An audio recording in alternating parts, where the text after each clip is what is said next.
I'm joined by a man. I am a man. I can't believe it, but what? You're much more than just a man. You are a Muppet. I can't believe. All right, take two. If you don't know, which you should know. You should know at this point. Me and Sean are a part of a thing called Trumpets and Tarrasques. Yes. If you want to explain that for us. Yeah, so in much the same, maybe not style, we kind of do our own thing, but in much the same ideology of Dungeons and Dragons shows such as like Critical Role or Dimension 20, where just a group of friends that kind of already do life together anyway get together and play Dungeons and Dragons and just put it out there for the internet to see. In much that same way, we basically do that, where we've been playing our own campaign. We even have times where, due to scheduling or due to other interests, like we've had people come in and do one-shot stories. Like, I mean, you even did a one-shot on the channel. We've had people like Jerry, he's run, I think, like 1 or 2 one-shots on the channel. Drew did a one-shot. Those are all just different players that we play with if you're not familiar. Where we just kind of have fun to play Dungeons and Dragons. I mean, there's not a lot to it.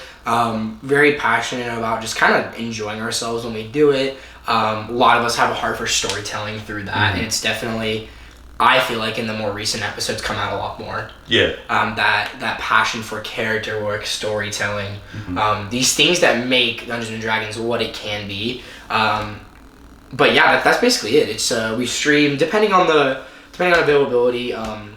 At some point over the late week, typically Friday, but I believe our last episode, which is going to be this Thursday, not a plug, completely a plug, shameless at that, is going to be at 6 p.m. on Thursday. So, yeah, we just once a week get together, play Dungeons and Dragons, and have fun. So this is your streamlined, bare basics bones of the players, the characters, and where we are so far. So basically, I just want to talk about it. So we start, and we had this, we started with this idea. Hey everybody, Truth here. These guys talked about the plot of our story for about 20 minutes, and you don't want that. You want the bare bones stuff. So I'm going to quickly explain the plot to you and let them talk about the characters, alright? We're going to speed run this, alright? So 3, 2, 1...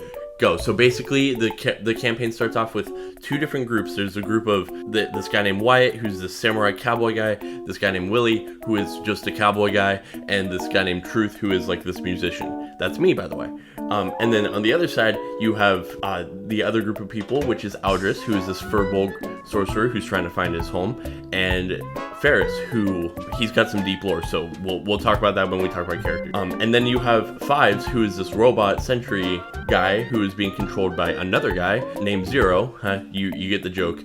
And essentially, he shows up every now and again at the beginning of the campaign to try and help, and later becomes a permanent party member. So all of these guys meet up, and they are told by the police, basically, to track down these werewolves. And what they realize is that the werewolves are just like these normal people with like a child, and they don't want to hurt anybody, but you know, their impulses are doing that. And so they decide, instead of killing all these werewolves, they're going to help them.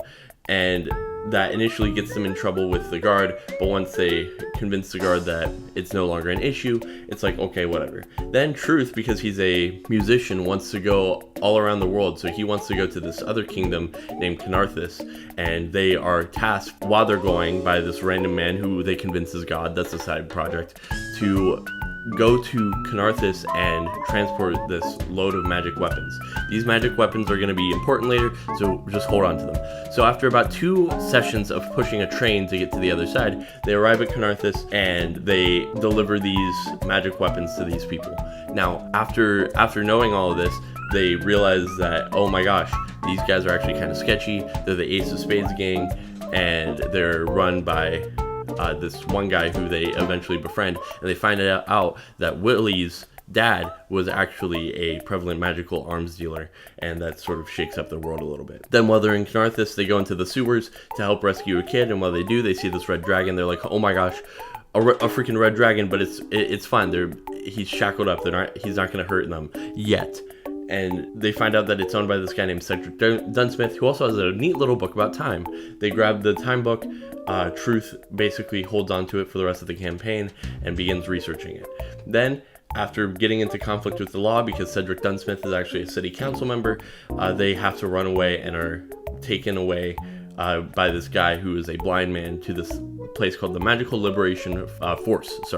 And basically they are tasked with finding this time rod that Cedric Dunsmith has, and once they have the time rod, they'll be good to go. They'll be fine. And so they get the time rod, but after talking with Cedric Dunsmith, they convince him to change his ways, only for him to be killed by a mysterious force. That force later being revealed to be Professor Hawthorne, the author of the book that Cedric Dunsmith had, and the book that Truth was reading. After learning this fact, they get the time rod back to Cayman, who is this important guy that is relevant to Ferris's lore, who then betrays the group and goes and delivers it to Hawthorne, and ends up being killed. This, of course, is sending a giant spiral to Ferris and everybody, who Ferris is now the interim leader of the Magical Liberation Force, and the group decides to go and take care of the problem. We end up in the scene where Professor Hawthorne is turning back time over and over and over, and they realize that this guy is super powerful and they're probably out of their wits at this point. And that's where we are right now up until the finale. So there you go. Beauty of Dungeons and Dragons as a whole is not the events, but how the characters react to those events. Yeah. And we got some interesting players, and I wanted to get your thoughts on the players, how they're playing their characters, and who those characters are. So I'll kind of go around the table. So I'm thinking, like, from my position, I'm going counterclockwise, like to the right. Mm-hmm. So the first character I think of is Drew in Fives, and Fives originally kind of being Zero.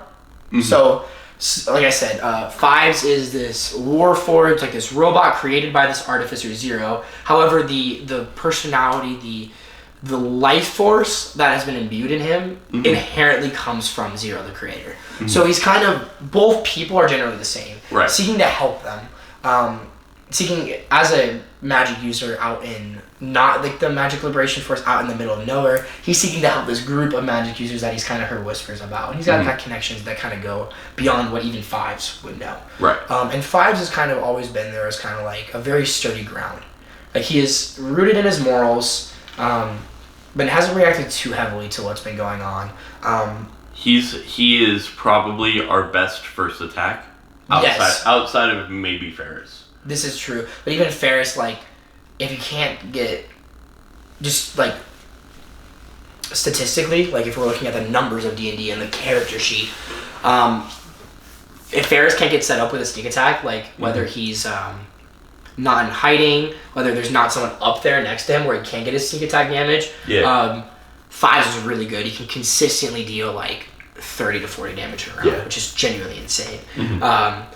But regardless, like, he is kind of this watchman of the group. And I think that, like, something that I never even, like, actively noticed, I don't even be surprised if Drew, the player, hasn't actively thought of this. But we introduced Fives as a character that can come in and out of the campaign, just because of Drew's obligation to the school. But luckily for us, like, Drew just loved what we were doing so much that he makes it work so that he can be there every week. Mm-hmm. So Fives has gone from this character that kind of had not too much backstory and just there to serve, so that Drew could play while, when he could, now is like a full-time character. Yeah. And I think it's so interesting that he's introduced as a watchman. He's introduced as someone that comes in and out when the group is in their most peril. Mm-hmm. And then eventually he takes the role of watchman through the way he plays. He's like a backliner. Even though he's a warforged, has a lot of hit points, he still plays as kind of a backliner. He stays away, uses his sniper rifle to get big damage from big distance, and is pretty generally out of harm's way.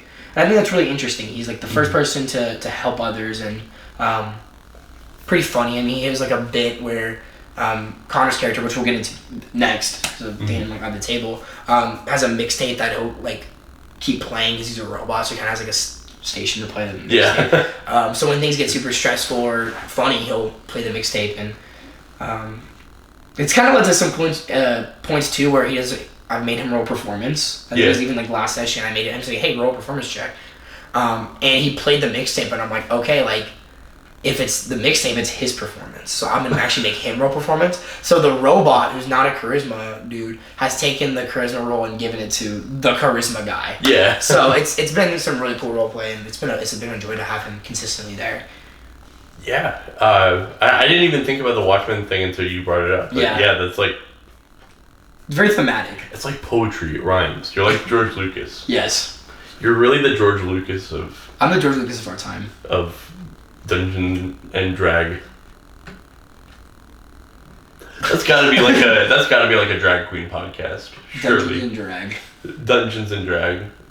At some point. I would watch that. That'd be lit. That'd be cool. That'd be lit. Well, next character is you. And we have the honor of, obviously, like, this is your channel, so obviously we have you here. So I think I'll start saying a little bit kind of like what I did before, but I mean, there's a lot more to Truth than I get. And we see Truth. Truth is like us, right? He's like this 18, 19-year-old kid who has big SoundCloud rapper dreams. He wants to be like a famous like artist, and eventually through like coincidence starts to learn that his music has more to it and that he's actually a magic user. And he's in disbelief at first and is kind of faced with this revelation of like, oh my gosh, I am a magic user. Mm-hmm. Like, how do I live in this world now with this like shocking revelation? And Truth, as much as he's like the comedic relief and one of the best like characters by far, in my opinion, like it's just so much to see like his growth.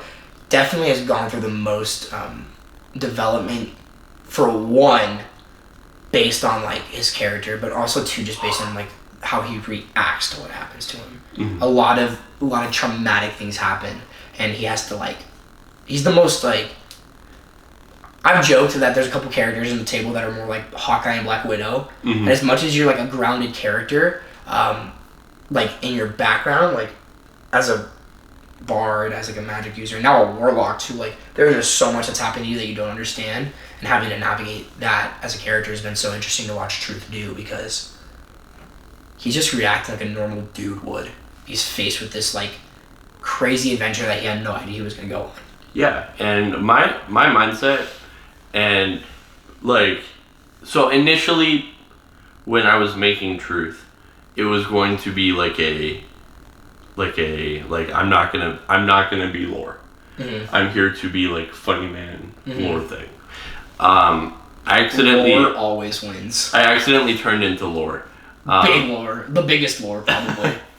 Well, there's some cool lore. I think Ferris is biggest lore. That's true. A lot has happened with Ferris. But I slowly turned Truth into a hyper exaggeration of myself. Yeah. Where, like, especially this year, like going into college and everything like that for me was this huge like daunting task. And like moving in for the first time and everything, and it's forced me to learn things about myself that I didn't want to know. Yeah. You know, and so and I just made a video on that. 100 subscriber special. 100 subscriber special. I decided to be sad for it. Let's get to 200 subscribers so we can get twice as sad for the next special. I'll be twice as sad for the next special. It's gonna be lit. Confirmed. But I was like, man, an 18, 19-year-old kid realizes that his situation is far different than his preconceived notions of it were. Has dreams of being an artist. Yeah. And ends up having to accept that the way that he thought his life was going to go is not going to be how it's going to go. Yeah. That's a hyper exaggeration of like the college kid experience. Yeah, and I would even say like being friends with you like you over the past year, like you had like it's just been, and it's been cool to like not only as a dungeon master and as someone like because like just some context too. I think that's like I think I just hyper exaggerated amount of context for every point I make. Me and Connor like going into like this like last year didn't know each other super well. This year, going into this year, didn't know each other super well.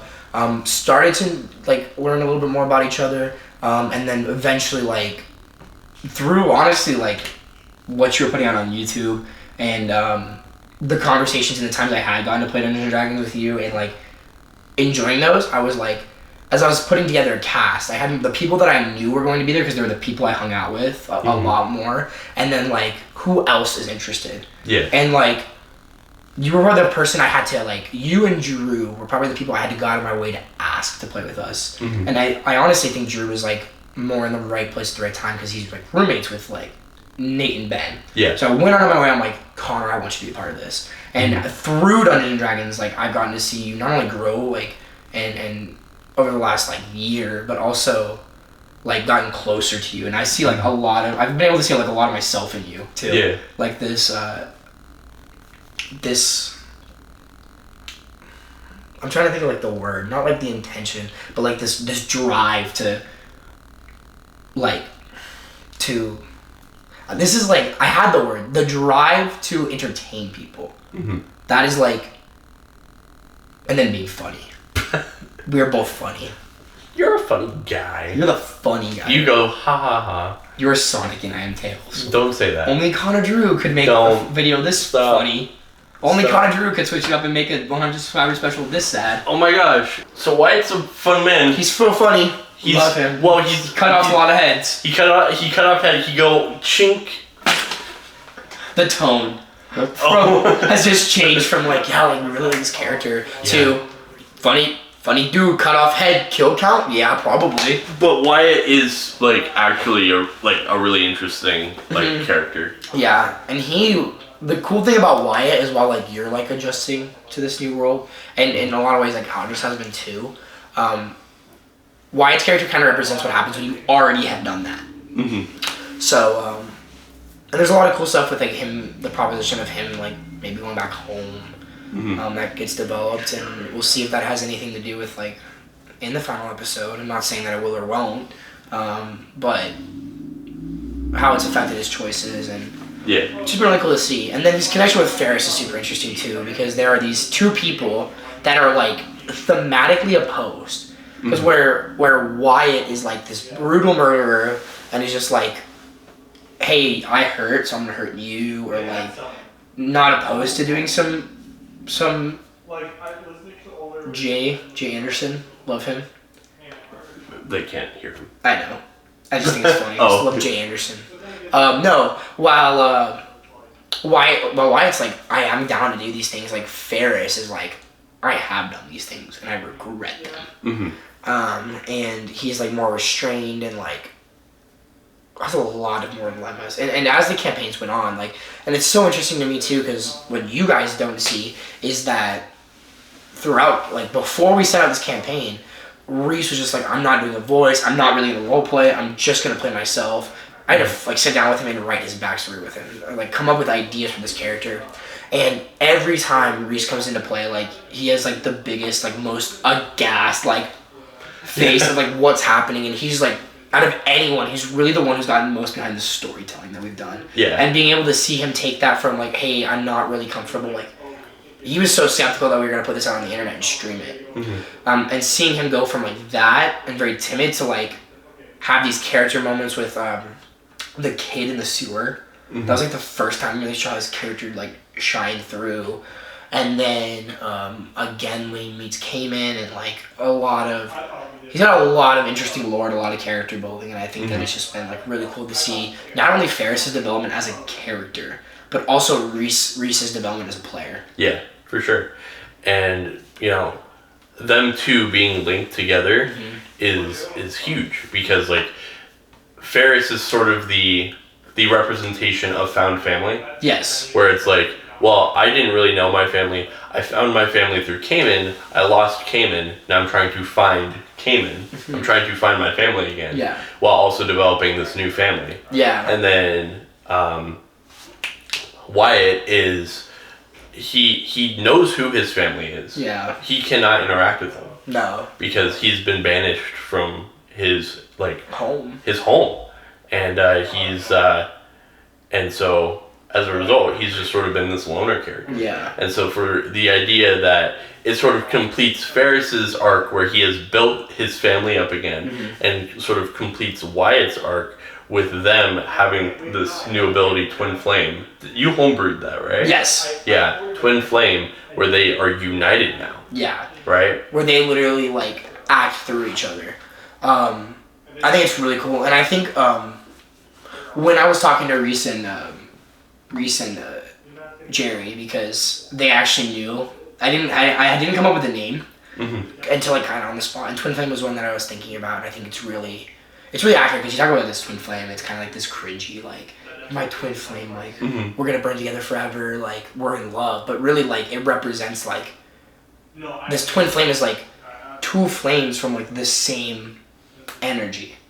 Like, and really, like, one of the core themes that I try to get at with these two characters as I'm working with the players is, like, they're so different, but in reality they're not at all. Right. They're two sides of the same coin. Both are probably some of the most powerful players in the party, most powerful characters in the party, but where Wyatt, like, represents this unbridled wrath and, like, this just, I'm going to hurt you and I can because I'm powerful. Ferris represents this restraint and this, and I think that even, like, thematically, the restraint and the thought that Ferris puts into every action as a character is represented by his powers.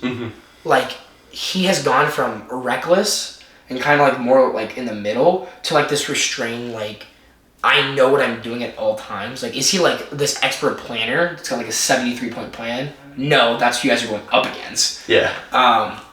But he's very intentional in everything he does, and it really represents the fact that he's, like, mastered his own mind. And he is, like, he's mastered himself. We will talk about Hawthorne because I just had an epiphany about that. But I'd like to move on to Aldris. Yes. Because Aldris is funny. He's such a sweet boy, and initially I was not sure how I was going to play with him. Every single person in the party, after that first session, second session, besides, I think, obviously, Ben and Drew, I don't think really talked to me about it, came to me and was like, hey, we're not so sure how we feel about Aldris, because we have, like, this group that, like, have kind of more or less structured your characters for combat, especially with, like, Willie, who we'll get to last, where his entire character kit is based around combat. He's not the face, he builds guns and he shoots people. Yeah. And I think that, like, the simplicity in that has been, like, a butt of many jokes, but a very beautiful thing, which, like I said, we'll get into later. We don't get to play. And I'm like, well, you can talk about this in character. If you guys are going to be rolling with Aldris as a character, you might want to talk to him about it, like, in character, because then it also moves the story along. But ultimately, like, Aldris' character arc is, like, moved from, I'm trying to find peace at any means necessary. I'm trying to find peace, be a peacemaker. I'm going to rephrase that. It's moved from being a peacemaker to, like, hey, I'll have peace by whatever means necessary, and I'll hurt those who hurt what I love. And that shifted from, like, nature and, like, the just people or, like, good people getting hurt, he's moved away from. And now it's, like, his family. And I think he's had sort of a found family thing too. And it's also, like, comes down to his home too. Yeah, he desperately wants to get back to his home. But his home is not anywhere in this known world. And there's a lot that you can theorize about, as not me, who knows where this home is, with teleportation circles that we've dealt with recently, and time magic. Like, is this a place that existed a long time ago, or is going to exist way in the future? And he's gotten sent in time. Like, I know the answer. But he cannot get back to his home. He's tried everything. He's brought it up to everyone. No one knows where this place is. He just cannot get back home. And the biggest part of his backstory is, like, he's just lost. But at his core, he hasn't lost himself. You know, and there's people like, I think Wyatt, he's lost, he's not home, but he did lose himself. In the backstory, he was a good kid, got caught up with the wrong people, got caught trying to steal something because his friends put him up to it and abandoned him, got banished, and now he's lived the last few years on Earth, or in the material plane, and he's kind of gone down this dark path. Whereas Ferris, in being lost and trying to find his home, has never lost what makes him him. He's, like, one of the most consistent characters in the party. Character-wise, so. Aldris's. Yes. Yeah, I said your, but you said Ferris. I did say Ferris. You're right. I always when I'm typing out too, because I have like a little sticky note I use on Mac when I play. I use stickies to keep track of initiative count and health. I always get them mixed up because of the double S at the end. Aldris, Ferris. Even though it's like USS for Aldris and then ISS for Ferris, but like I always get them mixed up. Yeah, and then it culminates into. Wait, no, Ferris is F-E-R-R-I-S. Yes. I can spell. College student. And of course, it culminates in. I know Willie. Am I missing somebody? No. Yeah, it's Willie. Yeah. Who is wrong place at the wrong time. Dude is just trying to follow his family name. Finds out that might be a little bit more complicated than he originally thought, but probably won't have time to experience that. But that definitely is a lot for me to play with in campaign 2. Yeah. Where it would just be a moment where even though your characters have no relation to these people, you might be like, but dude is in the wrong place at the wrong time. Love him. He's the Hawkeye of the group, and I like Hawkeye. And Hawkeye, like the show was good as a character is fun. Like he's just like way more than he bargained for. Yeah, and he's just been kind of thrown around and like kind of stepped up to the plate. Yeah. And all of these people are going up against Hawthorne, and I just had this epiphany. Okay. I do not know if you are thinking about this. Okay. Hawthorne is the culmination of everybody else's struggles. I have not thought about this. Okay, so let's go. It makes sense. Like I'm kind of putting it together a lot about found family. Let's go backwards, right? Okay, wrong place at wrong time. Time, but also the idea of like family and stuff like that. Family is a huge theme. Yeah. Aldris, his whole thing is trying to go home. And when we meet Hawthorne, he is in the most he is at his home and it is destroyed. Yeah. He's just, for all you know, he's been just soaking in this despair for 100 years. Yeah, and the university is thrown around. It's like crushed, and all these different places. It is decrepit, but it's his home, so he stays there. Yeah.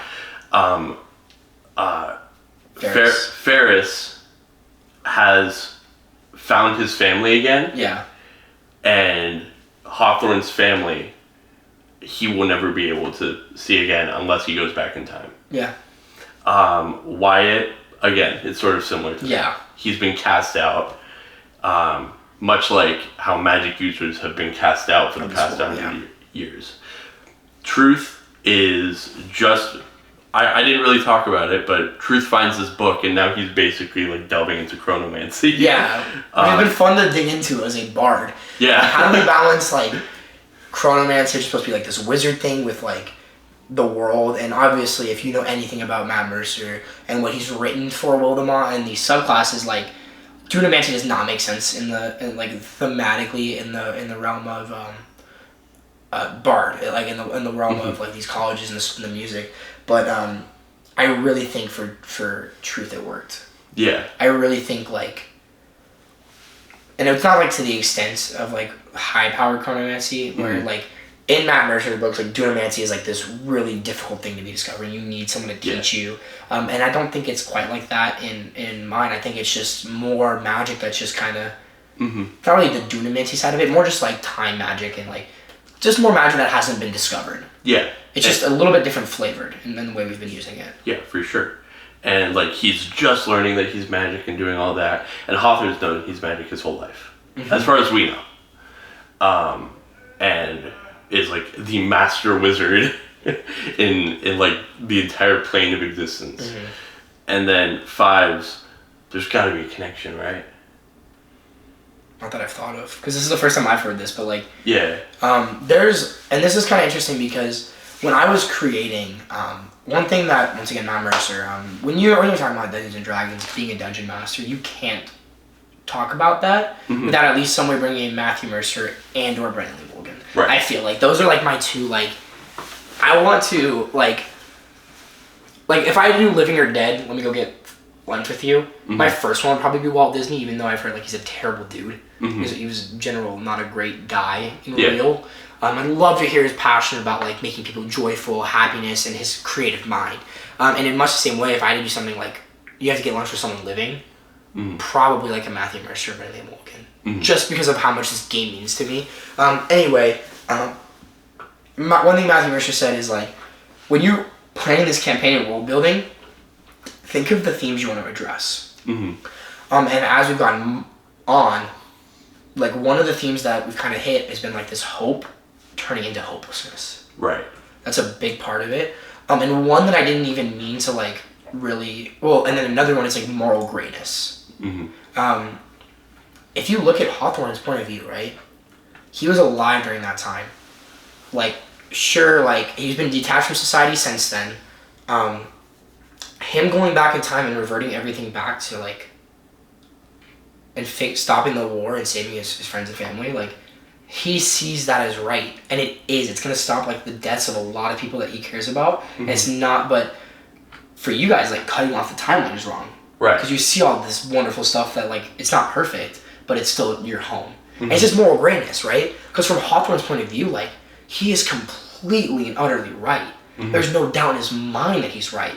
And if you were sitting there and you're like thinking about like from Hawthorne's point of view, like I don't think many people with the powers he has and the thoughts he has and the experiences he has would do anything different. Right. However, you guys are the same. Like as the same way he's antagonizing on you guys are this antagonistic force on him. Yeah. Trying to stop this because you see the beauty of the world, and so there's this moral greatness. I mean, generally, not all of you guys. Some of you guys are great people.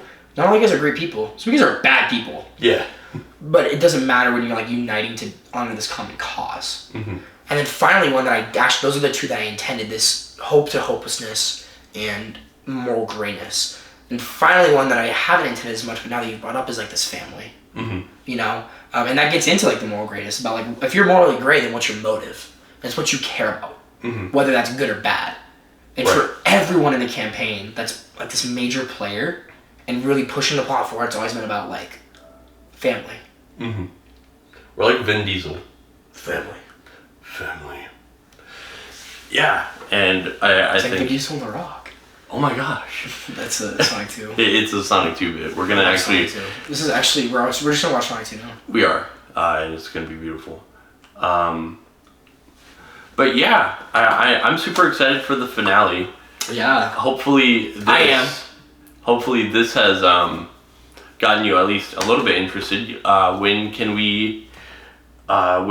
they tune in for the finale? Yeah, so we stream at twitch.tv/Trumpets and Tarrasques.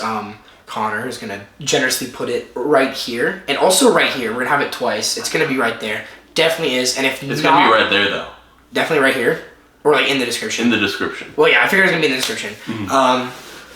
Tune in there. It's going to be Tuesday at 6 p.m. Pacific time. So if you're on the East Coast, like 9 p.m.